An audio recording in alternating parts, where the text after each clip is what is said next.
여러분, 오늘은 제가 인간의 삶의 가장 기본적이면서도 또 우리 믿는 사람들의 신앙에도 기초적인 한 가지 질문을 하면서 좀 시작해 보려고 합니다. 그것은 왜 우리는 예수가 필요한가 하는 것입니다. 왜 우리는 예수가 필요한가? 너무나 단순하지만 그러나 상당히 깊은 문제고, 우리가 당연하다고 생각을 하지만 그러나 우리가 다시 한번 짚고 지나가야 할 굉장히 중요한 주제임에 틀림이 없습니다. 제가 지난 시간에 창조에 대해서 말씀드렸습니다.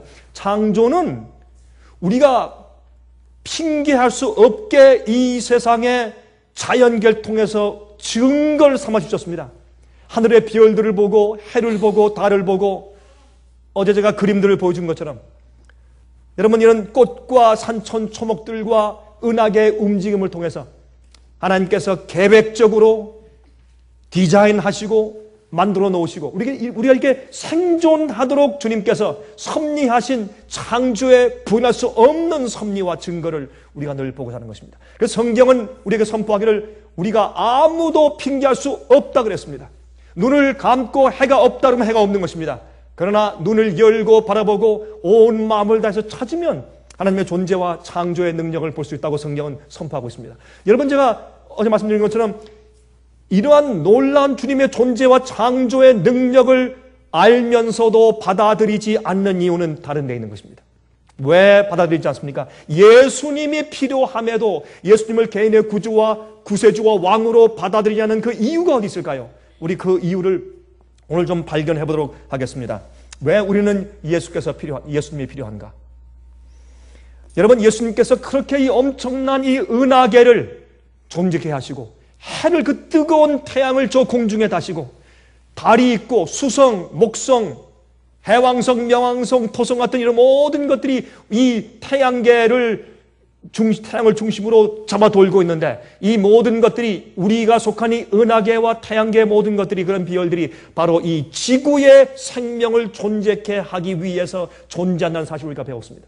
그것을 위해서 주님께서 계획하시고 디자인하신 것입니다. 그것이 사실이라면 꽃 한 봉우리에도 주님께서 목적이 있으시고, 짹짹거리는 새 한 마리에도 주님의 디자인과 목적이 있다면, 바로 그런 것들을 만들어 두시고 우리를 생존케 하기 위해서 이 지구를 창조하신 하나님의 목적 가운데 여러분과 제가 있는 것이 아니겠습니까? 그럼 우리의 삶과 우리가 숨쉬는 것과 우리 사는 생의 모든 목적이, 우리의 생명에 이유가 있고 목적이 있는 것입니다. 우리가 왜 살고 왜 존재하는가, 우리가 왜 태어났는가 하는데 분명히 하나님께는 목적이 있는 것입니다. 한 가지 흔히 우리가 이런 말을 듣습니다. 그렇죠? 아이, 목사님, 저 사람은요 법 없이도 살 수 있는 사람입니다. 여러분, 그런 말씀 듣죠? 가끔. 저 사람은요 법 없이도 삽니다. 참 착하고 윤리적이고 도덕적이고, 저 사람은 운전할 때도 교통법규를 지킵니다. 이런 사람들 말이죠. 그렇다고 그 사람이 예수가 필요 없다는 뜻은 아닙니다. 성경은 예수님을 없이는 아무도 구원받을 자가 없다고 말합니다. 자, 그러면 예수를 모르는 사람들은, 우리 그 질문도 우리 같이 좀 오늘 해보도록 하겠습니다. 여러분, 예수님을 믿지 않으면서도 착하게 사는 사람들이 간혹 있습니다. 옛날엔 많이 있었을 것입니다. 그러나 요즘엔 간혹 있다고 말하는 것이 오히려 옳겠습니다. 그렇죠? 어떤 다른 종류의 종교나 윤리적인 확신이 있기 때문에 그렇습니다. 여러분 아십니까? 공자도 하나님을 믿었습니다. 공자가 어떻게 말했습니까? 우리가 죄를 지을 때, 잘못할 때 당신이 알고 내가 알고 하늘에 계신 하나님께서 하신다. 그러므로 하나님을 두려워하라고 공자는 얘기했습니다. 그럼 공자는 이 유교의 시조지만은 공자도 우리가 알지 못하는, 그가 알지 못하는, 그 당시 알지 못하는 하늘의 하나님을 존경하고 하나님께 기도했던 자였습니다. 그 당시에 도덕적으로 그 백성들 인도하기 위해서 주님께서 공자를 통해서 사용하신 것을 우리가 아는 것입니다. 여러분, 그러나 착하고 그 사람이 좋다는 사람도 이기심과 교만한 마음과 자존심을 가지고 있습니다. 그렇죠? 그래서 여러분 어떤 말을 합니까? 아이, 목사님, 우리 남편이 정말 법 없이도 살 수 있어요. 참 착해요. 그런데 한 가지 문제가 있어요. 고집불통입니다. 그렇죠? 아무리 착해도 자기 자존심이 있고 교만한 마음이 있어요. 자기 자신을 의지하고 살기 때문에 고집이 셀 수밖에 없습니다. 또 다른 사람들의 과의 경쟁심에서 꼭 지지 않으려고 하는 질투도 있습니다. 여러분, 그러므로 여러분 꼭 좋고 도덕적이라고 해서 구원받는 것은 아닙니다. 그렇죠? 그리고 만약에 말이죠. 만약에 그 사람이 착하고 좋아서 구원받고 또 진지하기 때문에 신실하기 때문에 구원받는 것이라면 하나님은 우리에게 뭔가 빚을 진 분으로 우리에게 해석하는 것입니다. 그렇지 않습니까? 내가 잘하면 주님께서 반드시 우리한테 보상해서 우리를 구원해 주셔야 합니다. 그럼 하나님은 우리 빚진 자지 하나님이 아닙니다. 하나님은 우리에게 아무것도 빚진 분이 아닙니다. 구원은 그래서 성경은 선물이라고 얘기하고 하나님의 은혜로 값없이 주었다고 그렇게 설명을 하는 것입니다. 자, 사람이 진실하면 구원받을까? 신시얼하면 구원받는가? 예? 무엇을 믿든지 어떻게 살든지 마음에 간절하고 진지하고 신시얼하면 그러면 구원받는다 라고 믿는 사람들이 종종 있는 것을 볼 수 있습니다. 자, 그러면 우리 이렇게 생각해 봅시다. 잘못된 것을 믿어도 신시얼하고 진지하게 믿을 수 있습니까? 그렇습니다. 그렇죠? 여러분, 이교나 사교를 믿어도 진지하게 그것이 정말인 줄 알고 믿는 사람들이 있어요.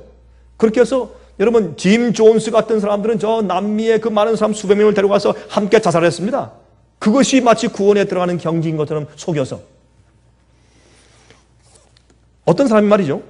이 두 젊은 친구가 있었는데 권총을 가지고 놀고 있다가 그 권총에 실탄이 없는 줄 알고 한 친구가 다른 친구의 머리를 향해서 그렇게 장난을 치다가 그다음에 그 방아쇠를 당겼습니다. 그랬더니 거기에 남아있던 탄을 하나가 뻥 하고 나가서 그 친구를 죽였습니다. 이 친구는 정말 진실하게, 정말 신실하게 그 총 안에 총탄이 없었다고 믿었습니다. 그래도 그렇게 믿는 믿음이 그 친구를 구원했습니까? 아닙니다. 우리가 저기 남쪽으로 내려가면서 우리가 저기 뉴욕 북쪽으로 간다고 아무리 진실되게 믿어도 북쪽으로 가지 않습니다. 우리가 sincerely 믿으면서 sincerely wrong, 잘못된 것을 믿을 수가 있다 그 말입니다. 그래서 만약 인간이 착하게 산다거나 진실되게 살았다고 해서 하나님께서 그를 구원하셔야 한다면 하나님은 우리들에게 빚진 자예요? 아닙니다. 성경은 그렇게 선포하고 있지 않습니다. 우리 모든 사람들에게 예수가 필요하고 예수님 없이 구원받을 자가 없습니다. 특별히 이 화면을 통해서 이 말씀을 듣는 분들, 아직까지 예수님을 개인의 구세주로 받지 않은 분들이나 예수님을 알고 교회에 다니지만 한 번도 예수님께 굴복해서 주의 말씀대로 살려고 애쓰지 않는 분들이 있으면 오늘 회개하셔야 합니다. 우리 말씀 속에서 예수님이 얼마나 여러분 생에 필요한 것을 다시 한번 느끼셔야 할 겁니다. 로마서 3장 23절입니다. 이렇게 말씀하십니다. 로마서 3장 23절에 말씀했습니다. 로마서 3장 23절입니다. 이렇게 말씀했습니다. 모든 사람이 죄를 범하였음에 하나님의 영광에 이르지 못하더니 그랬습니다. 여러분, 하나님의 영광이 무엇입니까? 주님께서 주님의 하나님의 성품입니다. 우리가 이루어야 할 의의 표준입니다. 여러분, 그것에 우리가 범죄했으므로 이룰 수 없다겠습니다. 모든 사람은 범죄했습니다. 우리가 죄를 가지고 태어나는 것은 아닙니다. 죄의 책임을 가지고 태어나는 것은 아닙니다. 아담과 해와가 범죄했으므로 그 죄의 책임을 내가 지는 것이 아닙니다. 부모와 조상이 잘못했다고 그 죄의 책임을 내가 지는 것이 아닙니다. 우리가 죄의 경향과 죄에 기울어진 죄의 본성을 가지고 태어나나 그 죄의 경향과 그 죄의 충동 때문에 내가 범죄하는 것입니다. 내가 범죄했을 때 하나님의 영광에 내가 이르지 못한다고 성경은 말하는 것입니다. 모든 사람들이 죄를 범했다고 말씀합니다. 그러므로 우리 스스로 우리가 지은 죄의 결과와 죄의 문제를 해결할 길이 없습니다. 그러면 우리 모두에게 대속주가 필요합니다. 여러분, 요한복음 14장 6절입니다. 예수께서 말씀하시되 내가 곧 길이요 진리요 생명이라. I am the way, the truth and life. 나는 길이요 진리요 생명이니 나로 말미암지 않고는 아버지께로 올 자가 없느니라. 여러분, 예수님은 말이죠, 둘 중에 하나입니다.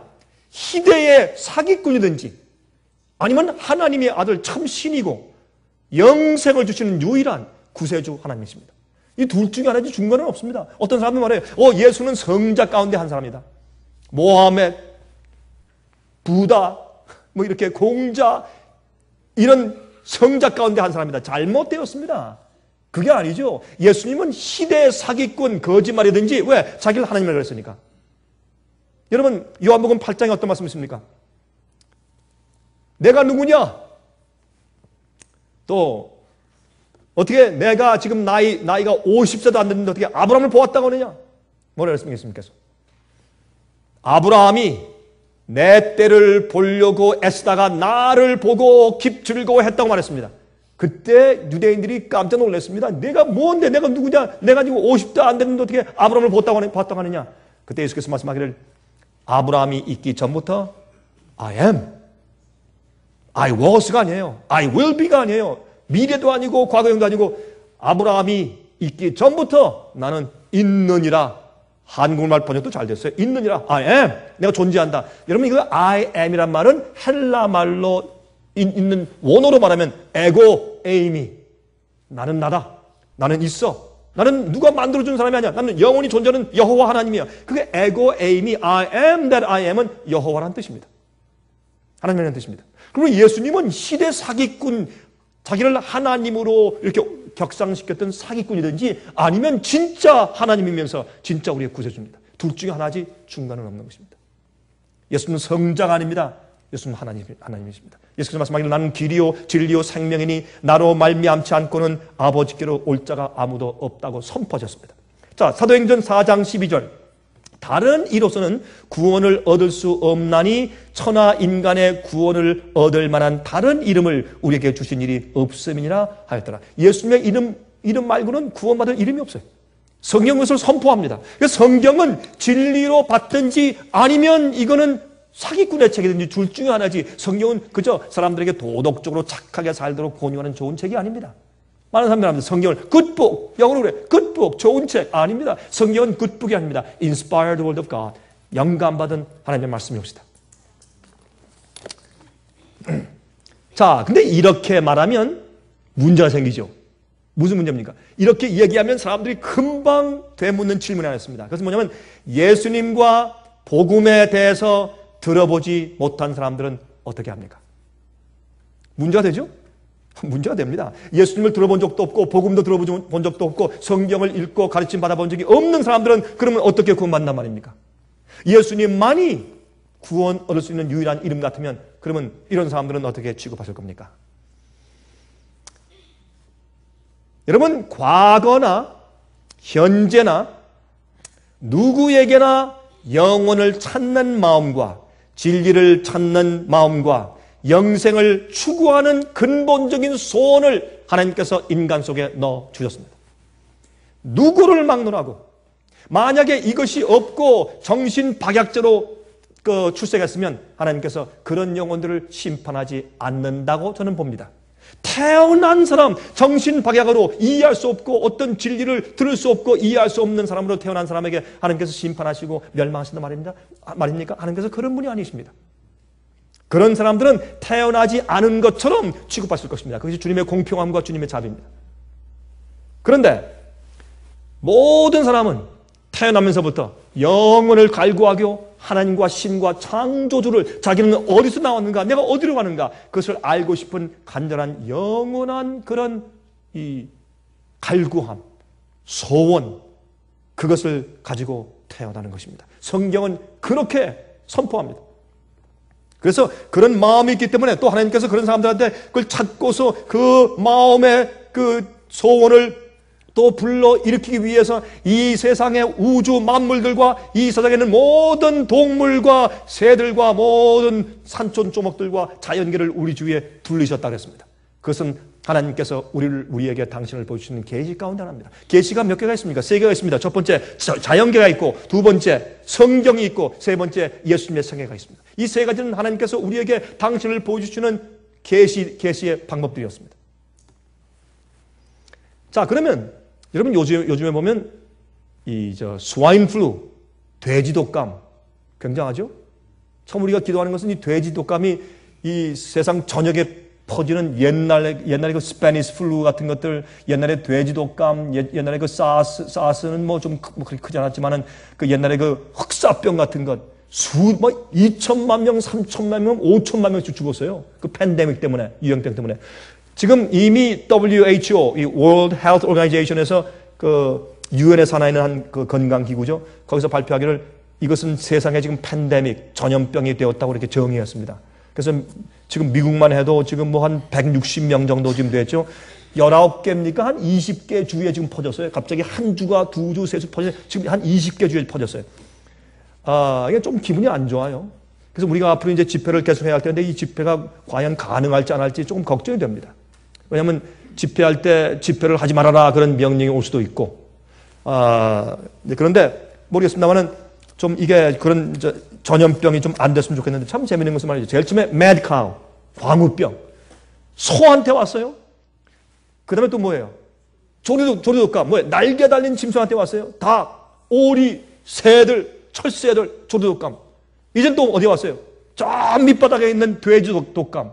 그게 어디한테 왔어요? 사람한테 튀었어요. 사람에게서 사람에게 옮기는 그런 일이 생겼어요. 이 SI라고 하는 이 H1N1이라고 부르죠. 이 돼지 독감, 스와인 플루라고 하는 것은 이건 참 굉장히 마일드한 것 같은데 이게 걸리면 독감 걸린 것 같은 비슷한 증세인데 몸이 아프고 쑤시고 몸살 감기 같고 열이 올라가고 하는데 뭐 큰 문제 같지 않지만은 그게 갑자기 폐렴으로 변해서 사람이 죽어버려요. 죽는데 이게 마일드한 것 같지만 이번에 이 SI라는 이 인플루엔자가 위험한 이유가 이게 걸리면 특히 젊은 사람들이 많이 걸려요. 요새 젊은 사람들. 젊은 20대, 30대, 40대가 많이 걸려요. 나이 많은 사람과 어린아이를 걱정했는데 우리 젊은 사람들이 걸려요. 그거 왜 그런지 모르겠어요. 요새 젊은 사람들이 면역이 많이 내려가는 모양입니다. 근데 이게 걸리면은 이거는 사람에게 걸렸다가 다른 사람한테 옮겨줄 때 변종이 돼버려요.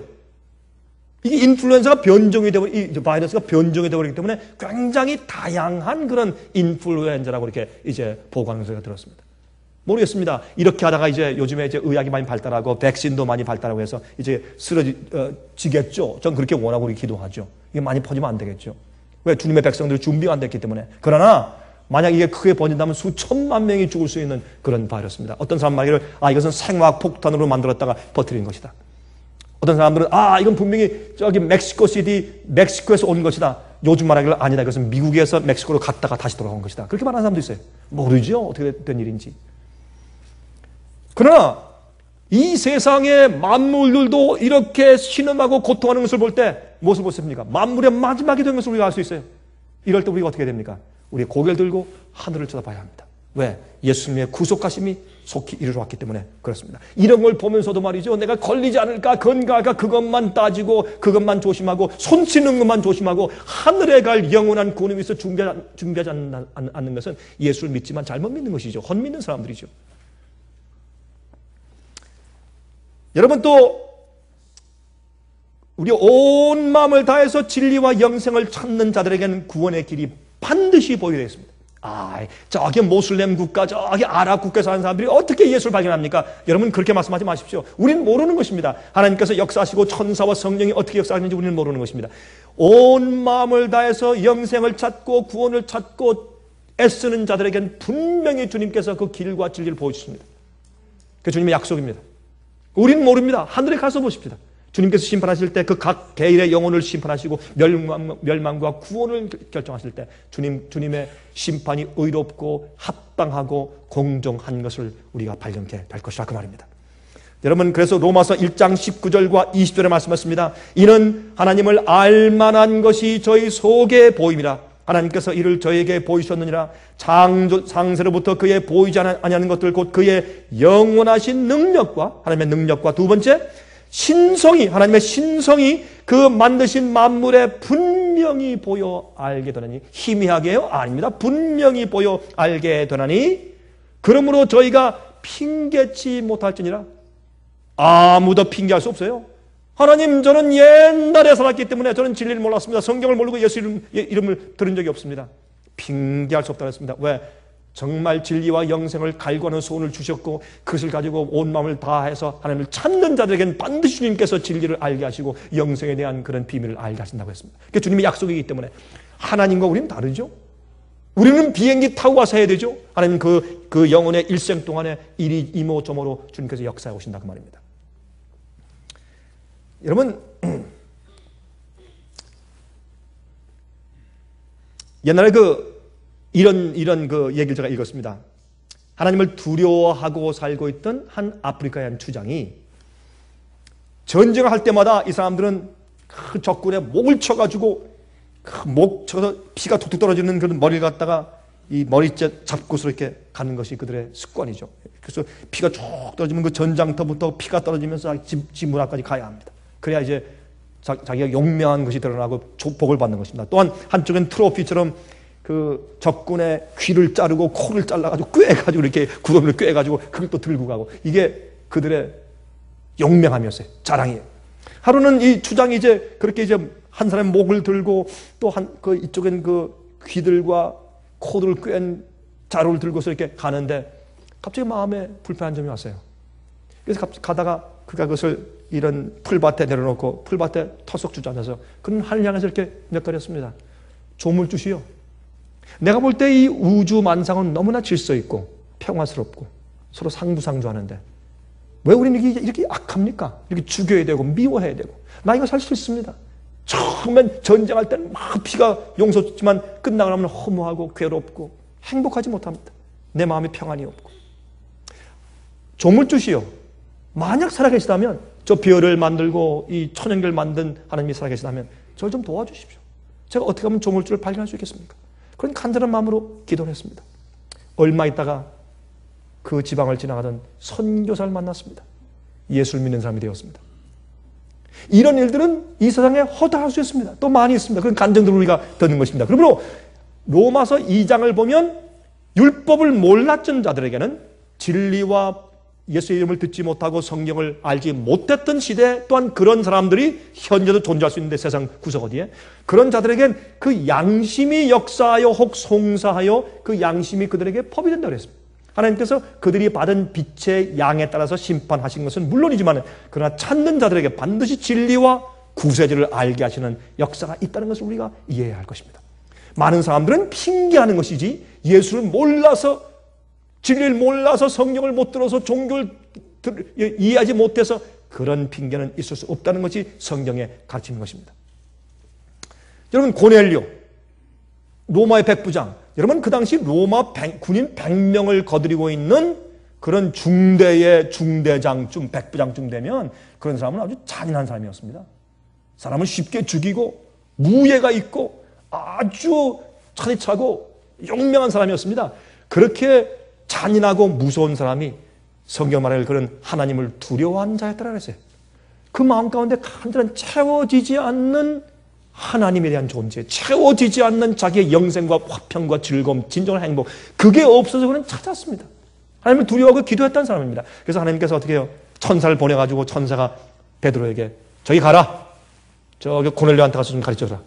고넬료한테 천사가 나타나서 저기 있는 베드로를 좀 불러다 강연 좀 들어라. 그래서 깨닫게 하셨습니다. 이게 하나님의 있습니다. 하나님께서는 고넬료 같은 사람에게만 하시는 것이 아니라 이 땅에는 모든 자들, 하나님을 두려워하고 마음 가운데 간절히 진리를 찾고 영생을 찾는 간절한 마음을 가지고 있는 자에게 누구나 그렇게 역사하신다는 것을 성경에 이의 실례로 보여주신 것이라 그 말입니다. 그걸 핑계할 수 없습니다. 핑계할 수 없습니다. 사도행전 10장 34절과 35절 보면 베드로가 이렇게 말했어요. 각 나라 중 하나님을 경외하며 의를 행하는 사람은 하나님이 받으시는 줄을 내가 깨달아도다. 그렇게 베드로가 놀라서 간증했어요. 또 사도행전 17장 26절 27절 인류의 모든 족속을 한 혈통으로 만드사 온 땅에 거하게 하시고 저희의 연대를 정하시며 거주의 경계를 하셨으니 이는 사람으로 하나님을 혹 더듬어 찾아 발견케 하려 하심이로다. 그는 우리 각 사람에게서 멀리 떠나 계시지 아니하도다 그랬어요. 그래서 어떻게 하나님께서 모든 우리의 삶의 그 과정을 지배하시고 또한 거주의 경계를 하시고 우리의 생명이 어느 정도 살지를 주님께서 정하시면서 우리가 더듬어서 주님을 발견할 수 있도록 역사하신다고 성경은 말하고 있습니다. 여러분, 요한복음 7장 17절에 말씀하기를 사람이 하나님의 뜻을 행하려 하면 이 교훈이 하나님께로서 왔는지 내가 스스로 말함인지 알리라. 간절한 마음으로 주님의 뜻을 찾으면 어떻게 해요? 깨닫게 된다고 성경은 말씀하고 있다 그 말입니다. 예레미야 29장 13절에 말씀하기를 너희가 전심으로 나를 찾고 찾으면 나를 만나리라 그랬어요. 이건 약속입니다. 앞으로 핑계치 못할 것이라고 성경은 분명히 말씀하고 있는 것입니다. 우리가요, 진실된 마음으로 간절하게 찾으면 하나님 발견할 수 있다라고 성경은 말하고 있어요. 이것은 핑계할 수 없다는 것입니다. 그런데 이런 간절한 마음을 가지지 않고 교회에 와서 예배 드리는 사람은 그 사람은 교인일지 모르지만 쭉정이 교인입니다. 어차피 간절한 마음을 주께 주신 간절한 소원을 가지고 영생을 찾고 나의 고통과 나의 시련과 아픔과 외로움과 불안함과 실망과 절망과 이 세상에서의 참 도무지 이 세상은 내가 영원히 살 것이 아니라는 마음을 가지고 영원을 사모하는 마음을 주셨는데, 그런 마음을 가지고 진실된 마음으로 진리와 하나님과 나를 지으신 창조주를 간절히 찾는 마음이 없다면, 그런 사람이 어떻게 믿어서 교회에 들어와서 예수 믿는 사람이 된다고 할지라도 그런 간절한 소원을 가지고 진리를 찾자는 사람은 어차피 쭉정이 가라지 그리스도인 될 것입니다. 그래서 밖에 있든지 안에 있든지 그 결과는 그 마음의 동기에 따라서 마찬가지라는 것을 제가 말씀을 드리는 것입니다. 여러분, 그러면 사람들이 말이죠, 하나님께로 나오지 않는 가장 근본적인 이유가 뭔지 아십니까? 왜 예수를 안 믿습니까? 여러분은 화면을 통해서 보시는 분들 제가 다시 한번 물어보겠습니다. 여러분은 왜 예수 믿지 않습니까? 예수를 믿는 분들 가운데 왜 믿는 예수님께 내 온 생과 마음을 바쳐서 굴복하며 주님을 따라가지 않습니까? 그 이유가 어디 있을까요? 여러분, 사람들이 진화론을 믿는 이유 가운데 가장 큰 이유가 무엇인지 아십니까? 창조주가 있으면 안 돼요. 자기 생활 가운데는. 어떤 자기 위에 경찰처럼 심판대처럼 이렇게 뱅뱅 돌고 있는 하나님이 있으면 불편해요. 그래서 진화론을 믿는 것이 더 편합니다. 왜? 자기의 악한 길, 자기 마음대로 사는 그 생을 살기 위해서 하나님이 있으면 불편해요. 걸거적거려요. 그래서 안 믿는 것입니다. 여러분, 이것이 믿지 않는 이유 가운데 가장 큰 이유인 것을 성경은 말하고 있습니다. 예수께서 말씀하셨어요. 요한복음 3장 19절부터 21절에 예수님 당신 자신이 말씀했습니다. 한번 들어보십시오.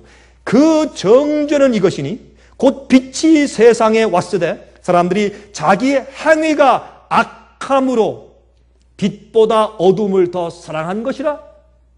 그래서 정죄받는 것이에요.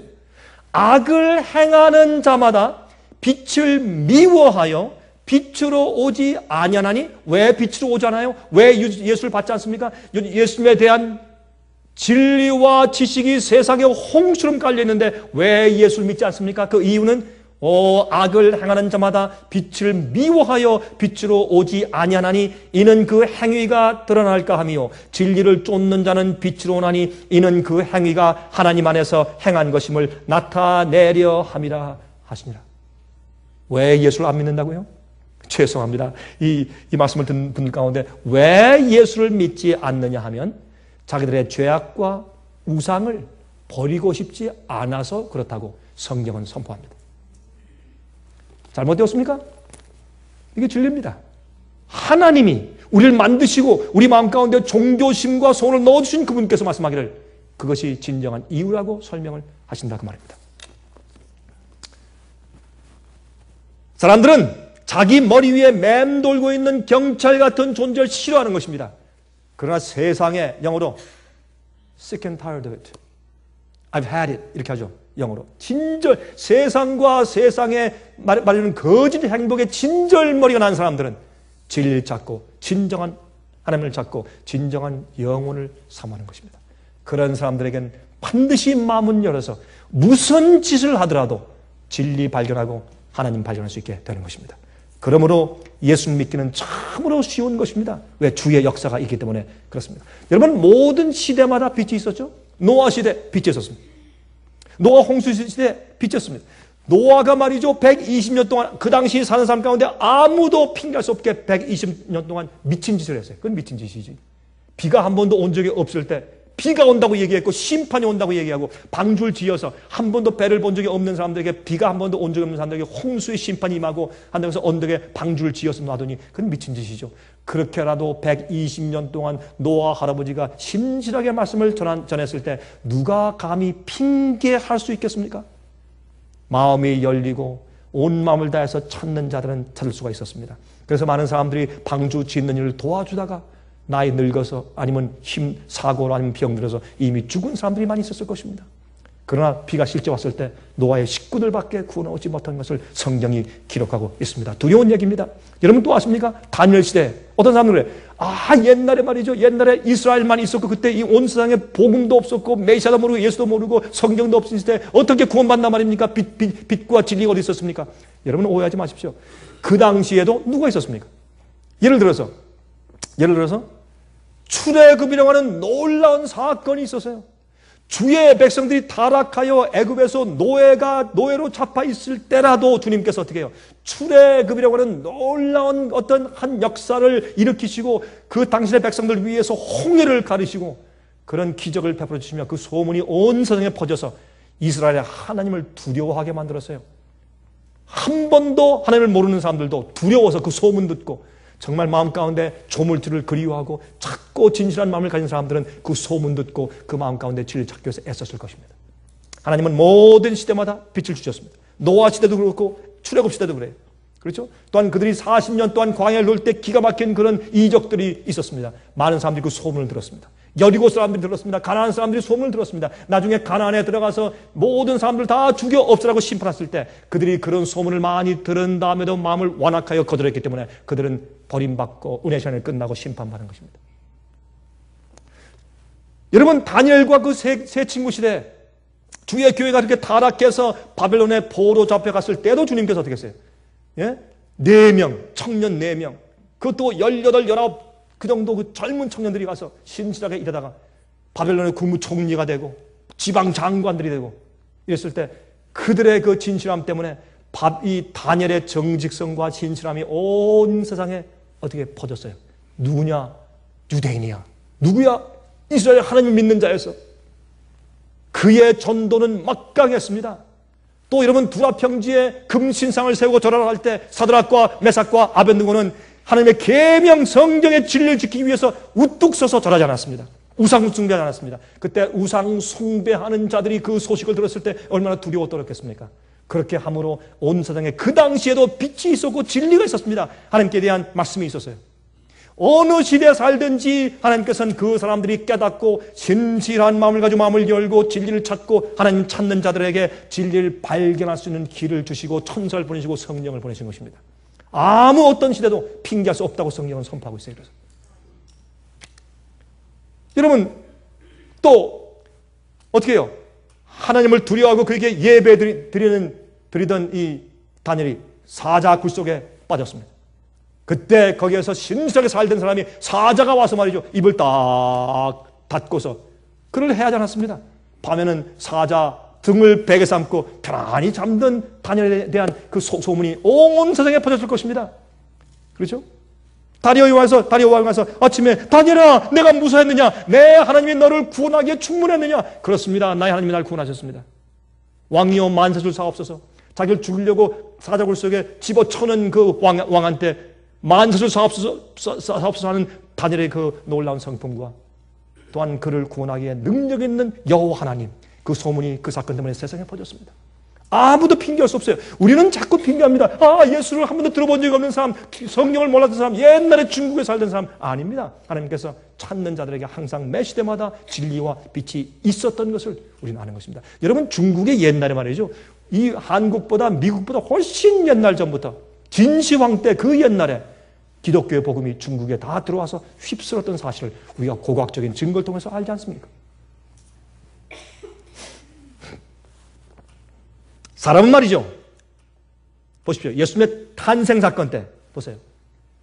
유대 백성을 교회가 타락하여 깜깜하게 잠들었을 때 어떤 일이요? 동방박사가 왔습니다. 바벨론 그 어두운 지방에도 별을 연구하는 천문학자들 가운데 성경을 연구했습니다. 성경을 연구하는 진술된 사람들이 있었습니다. 그 사람들이 별을 보았습니다. 이 별은 그냥 하늘의 별이 아니었습니다. 별이 자꾸 움직이니까 그들을 가자고 이끄니까 그 별을 보고 따라왔어요. 하나님께서 보내신 특별한 그 빛을 따라왔어요. 와서 너의 왕 메시아가 어디 태어났냐? 우리가 경배하러 왔다. 성경에 보니까 어떻게 해요? 베들레헴에 한 목자가 태어난다고 했으니까. 그래서 예루살렘이 소동했습니다. 동방박사들도 있었어요. 그 어두운 지방에. 그러므로 아무도 핑계치 못한다고 성경은 말하고 있습니다. 또 사람은 말이죠.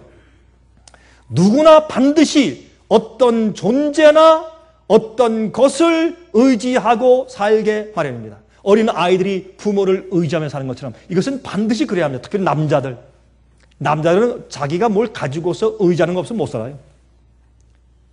그거 없으면 체면이라도 의지해야 돼요. 그런데 여러분이 우리는 무엇인가 반드시 무엇을 의지하고 삽니다. 의지하는 거 없으면 사람은 못 살아요. 그런데 자기의 자존감, 자기의 학문, 학식, 적어도 자기의 잘생긴 얼굴이나 멋진 자기의 체격, 아니면 자기의 지식, 학위, 자기가 가지는 돈, 비즈니스, 뭔가 의지하고 자랑할 만한 보람 있는 것이 자기 속에 있어야지 살아요. 무언가 사람은 의지해야 돼요. 어떤 사람을 의지하든지, 부모를 의지하든지, 형제를 의지하든지, 친구를 의지하든지, 사장을 의지하든지, 누구를 꼭 의지하든지, 아니면 자기가 가지고 있는 어떤 것을 의지해야 돼요. 이 둘 중에 하나 없으면 사람은 살지 못해요. 의지해야 돼요. 그게 인간입니다. 사람 인자를 쓸 때 어떻게 해요? 의지하게 이렇게 써요. 사람 인자를 한문으로 쓸 때. 서로 의지하고 살게 돼 있어요. 이건 그렇게 우리가 창조받은 것입니다. 제가 한번 옛날에 시카고에서 이제 어떤 손님을 마중하기 위해서 제가 이제 공항에 나갔는데, 오헤일 공항 나가서 기다리고 있는데, 그날따라 홀트 양자원에서 한국에 있는 고아들을 데려와서 미국의 부모들과 만나게 하고 입양시키는 그런 순간이었습니다. 그때 한국에서 한 10몇 명이 왔더라고요. 어떤 아이들은 어린 아이고, 어떤 아이들은 1살, 2살, 3살까지, 어떤 아이들은 꽤 큰 아이들도 왔더라고요. 그래서 입양하는 그 일이었는데, 마침 그때였습니다. 제가 이렇게 보는데 참 제가 가슴 뭉클한 걸 제가 경험했어요. 미국에 있는 입양하는 그 양부모들이 정말 사랑이 많대요.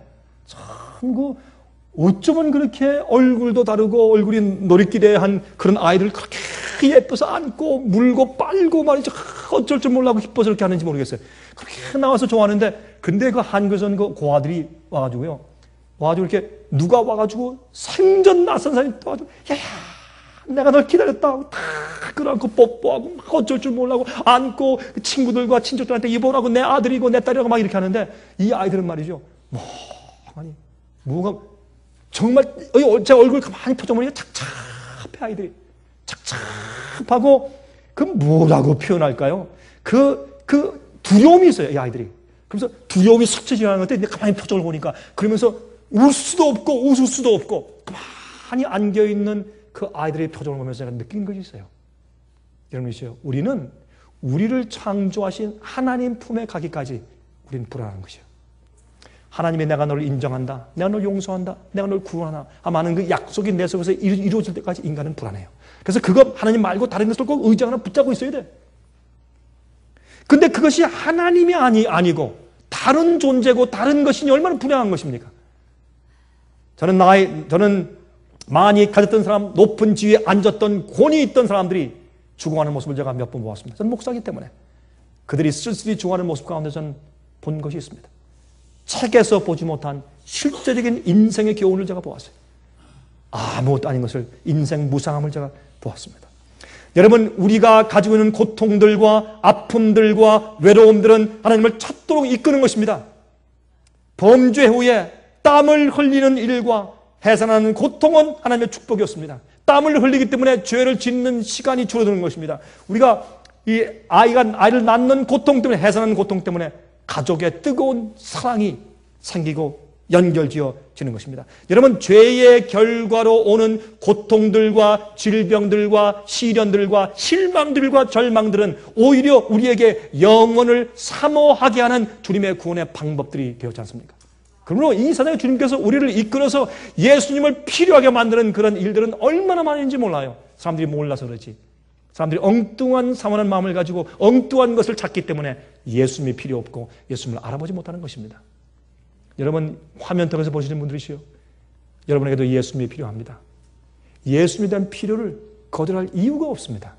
예수님의 필요와 구세주의 필요를 느끼지 않는 것은 여러분 속에 그 하나님 대신에 다른 것으로, 잘못된 것으로 대치되어 있기 때문에 그러한 것입니다. 여러분, 하나님께서는 말이죠, 우리가 여전히 죄인 되었을 때, 우리가 깨닫지도 못하고 주님을 찾지도 아니하고 간절한 마음도 없이 그저 방황하며 세상에 살 때, 우리가 죄인 되었을 때 이미 우리를 위해 십자가에 돌아가서 우리의 구세주가 되어 주셨다고 성경은 말하는 것입니다. 이것이 얼마나 큰 계시입니까? 예수님의 십자가는 우리가 태어나기 전부터 세상에 사실 십자가의 정신이 있었습니다. 예수님의 십자가는 예수께서 이 땅에 오시기 전부터 메시아의 예언으로 존재했습니다. 그래서 구약 성경에는 말이죠, 메시아 예언으로 가득 차 있습니다. 신약 성경은 그 메시아가 바로 예수님이다 하는 것을 알려주는 것이죠. 그러나 항상 메시아가, 항상 옛날에 예수께서 이 땅에 오시기 전에 갈바리의 사건 이전에도 갈바리가 사실은 성경 가운데 가르침으로 존재했습니다. 진리가 이미 존재해 왔습니다. 예.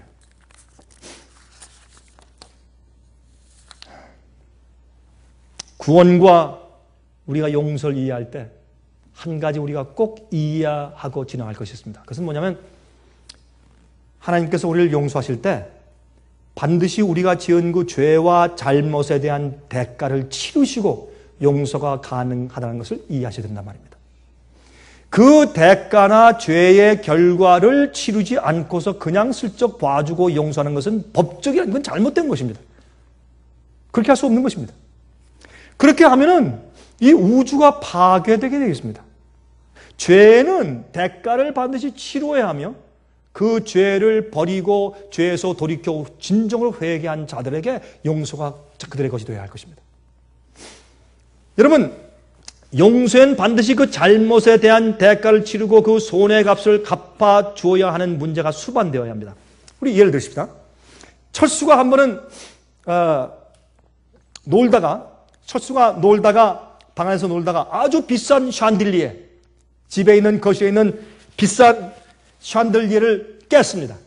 와장창장 깨져서 이제 바닥에 떨어졌습니다. 그때 아버지가 와서 어떻게 했습니까? 괜찮다, 용서할게. 안아주고 두드리면서 괜찮다, 내가 용서할게. 용서를 아버지가 해주시는데, 그러나 문제는 아버지가 자기 주머니에서 또 돈을 꺼내서 그 좋은 샹들리에를 사가지고 갖다 달아놓아야 합니다.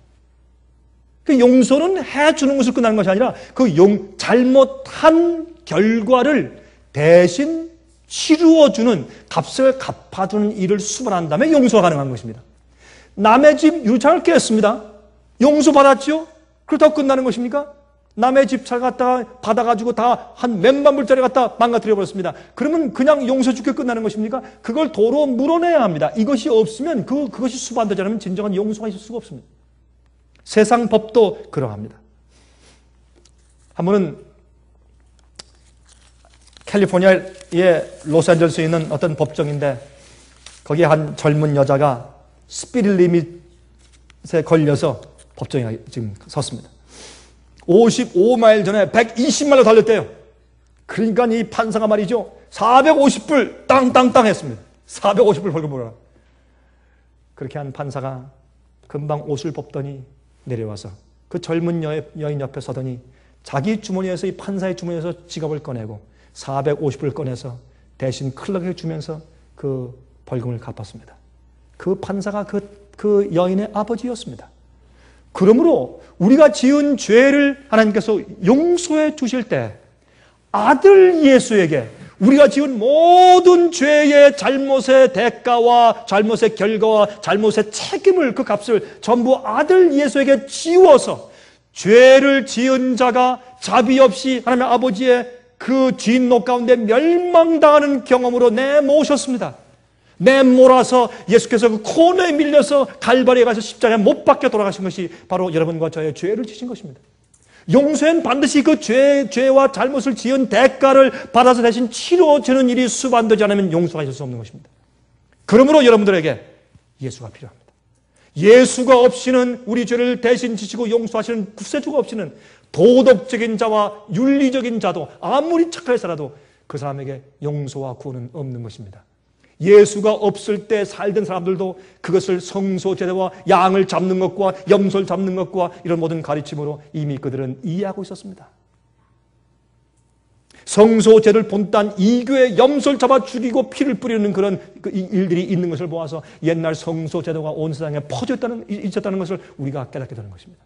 이 속죄의 은혜와 방법에 대해서 예수님께서 이 땅에 오시기 이전에 구약시대에도 이미 많은 계시가 있었고 그 간절히 찾는 자들에게 회개의 심령을 주시고 용서하시고 그 용서받은 기쁨을 얻게 하시는 주님의 특별한 역사가 항상 있었다는 것을 우리가 믿어야 할 것입니다. 우리가요, 남의 날 모욕하고 치고 때리고 내 못을 빼앗았다고 하십니다. 그때 용서해 줍니다. 그럼 용서할 때 내가 받은 모든 모욕과 내가 빼앗긴 것들을 내가 다 감수하면서 용서해 주는 것입니다. 그렇죠?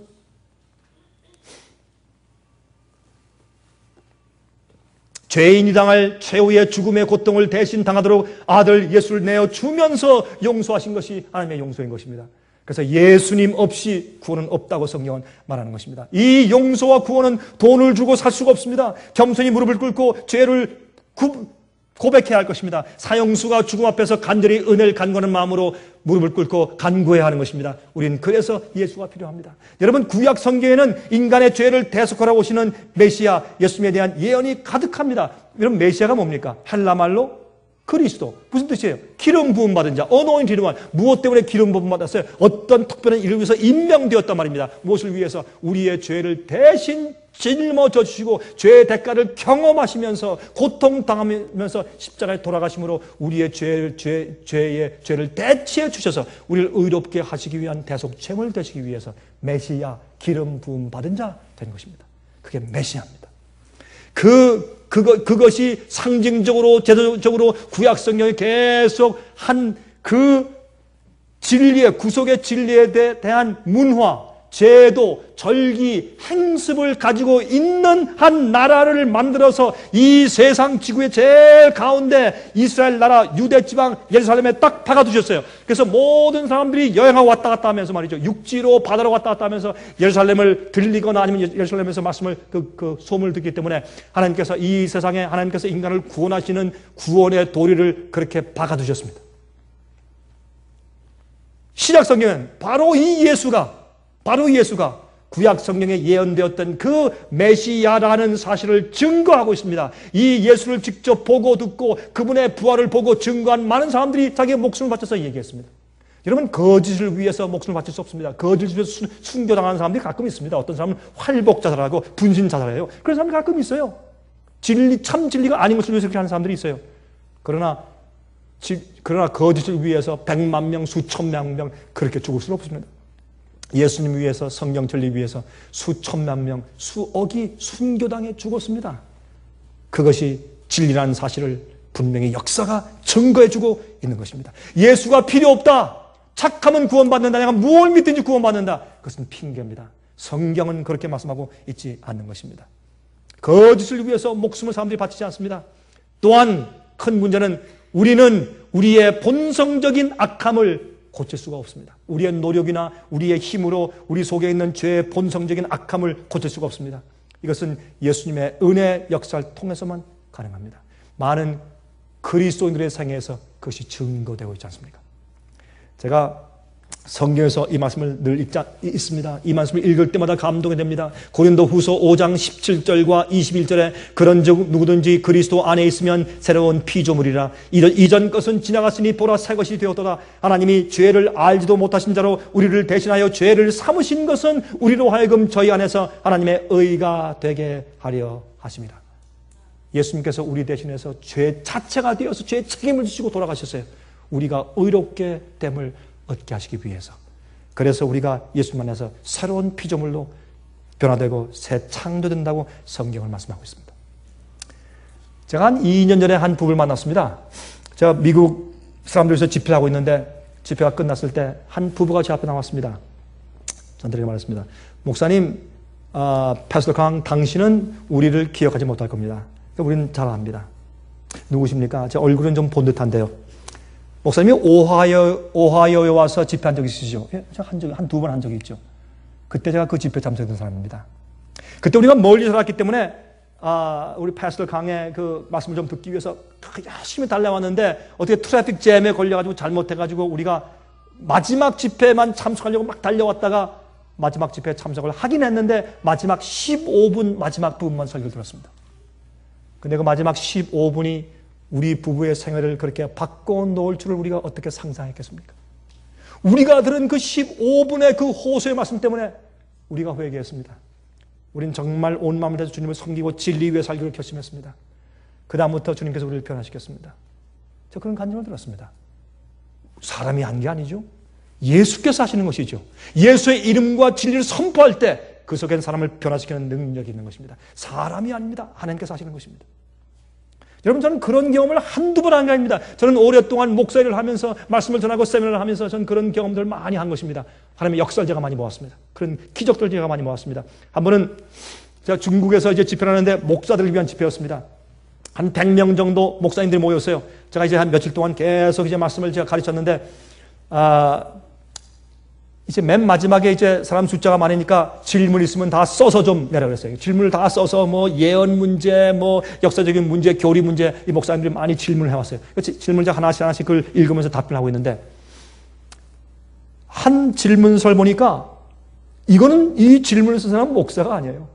지금 목사 집회를 하고 있는데 이 사람은 목사가 아니에요. 분명히 목사일 수가 없어요. 그 질문은 이렇게 되었습니다.